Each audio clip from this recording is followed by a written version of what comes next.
Let's talk about a topic that people don't like to talk about, and that is constipation. Now, there are formal definitions for constipation, but you know what? You pretty much know if you've got it, right? If you haven't moved your bowels in 2, 3, 5, or more days, you know you're constipated.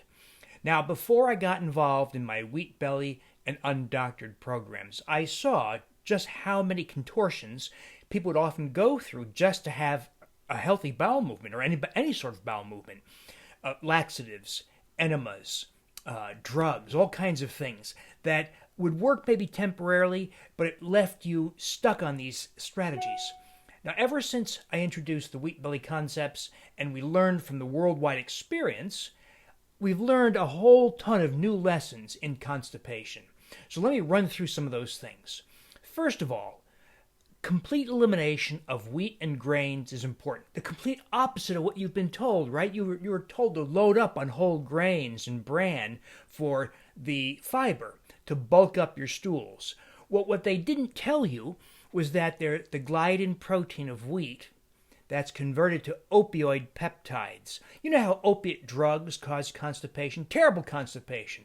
Now there's a whole new class of drugs, by the way, expensive drugs with terrible side effects used to treat opioid-induced constipation. Well, the gliadin protein of wheat and related grains is also constipating. It slows the propulsive action of your intestines, what we call peristalsis. And grains cause constipation. In fact, it causes sometimes severe, very severe constipation called obstipation. These are people who can't move their bowels more than every few weeks, which is very debilitating, very painful. These people are completely reliant on enemas and laxatives, which only work temporarily and not very well. When these people go wheat and grain free, within days they have relief of their constipation or their obstipation. That's because they've gotten rid of gliadin-derived opioid peptides. And you don't need the drugs, right, to block those opioids. You just don't eat the source, wheat and grains. We also cultivate what I call the garden of bowel flora. Bowel flora are critical in determining bowel habits. So we take several steps. We introduce a high-potency multi-species probiotic.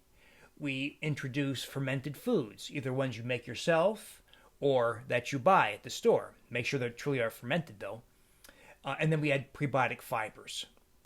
We hydrate well.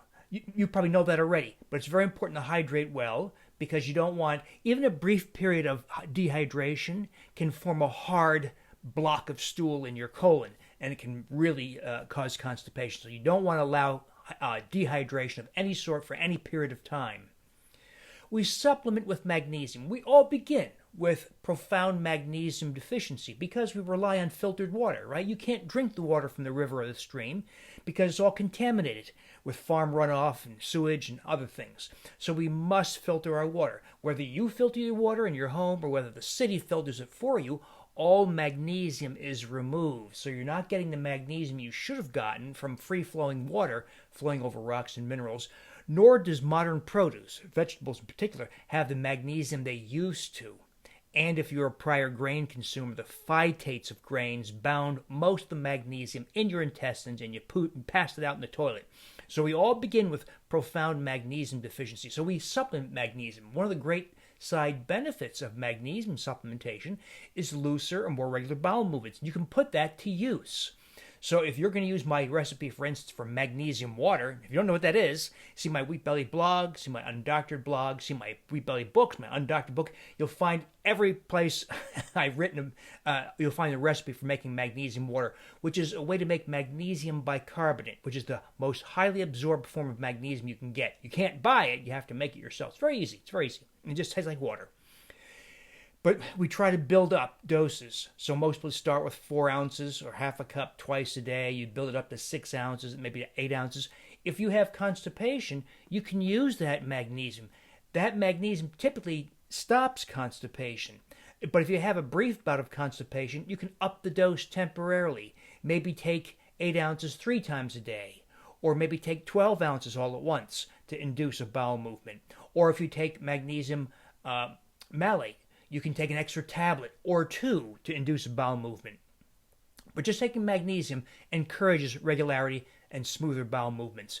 You can also use the magnesium citrate form 400 milligram tablets, and you can do that. Use that form as your source of magnesium. You can even use 2 or 3 tablets at once to induce a bowel movement if you find yourself constipated. So get in the habit of supplementing magnesium, and that tends to restore regularity because magnesium is osmotic. It pulls water into the colon. So also be sure to hydrate. Now, we do get fibers, but the fibers I'd like you to concentrate on are prebiotic fibers. Now, those are fibers that come from such things as legumes like black beans, white beans, chickpeas, hummus, or inulin powder that you can add to coffee, or some unusual sources like a raw white potato chopped coarsely into a smoothie, or a green unripe banana. You'll find those shake recipes or smoothie recipes in my books, in my Wheat Belly Total Health book, Wheat Belly 10-Day Grain Detox, and my Undoctored books, how to incorporate those into your daily routine. They're kind of unusual sources because what we're trying to do is mimic the way primitive people do it, who dig in the dirt for roots and tubers. Well, you don't have time for that, right? And it's not very practical in the modern world. So we mimic that behavior by drawing from modern, more convenient sources of prebiotic fibers.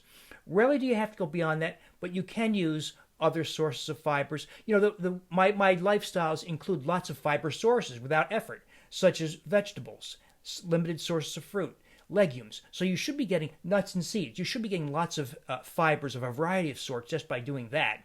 Rarely do you have to go further. But if you do, psyllium seed, chia, and ground golden flaxseed are wonderful sources that you can incorporate into your baking or to other foods. And then lastly, be aware of a very unusual organism called Archaea. These are organisms that are very primitive and predate bacteria. And these organisms that reside in the human gastrointestinal tract can produce methane gas. Very oddly, methane gas. And methane gas has the odd capacity to slow the normal propulsive activity of your intestines, causing constipation. This can occur in people who have just constipation. It can occur in people with irritable bowel syndrome with constipation, or with alternating constipation and diarrhea. And it can occur in SIBO, small intestinal bacterial overgrowth, with constipation. In all 3 of those conditions, it's the Archaea organisms that are contributing to the constipation. Now that takes a special test, a breath test after ingesting the sugar lactulose and then measuring breath methane.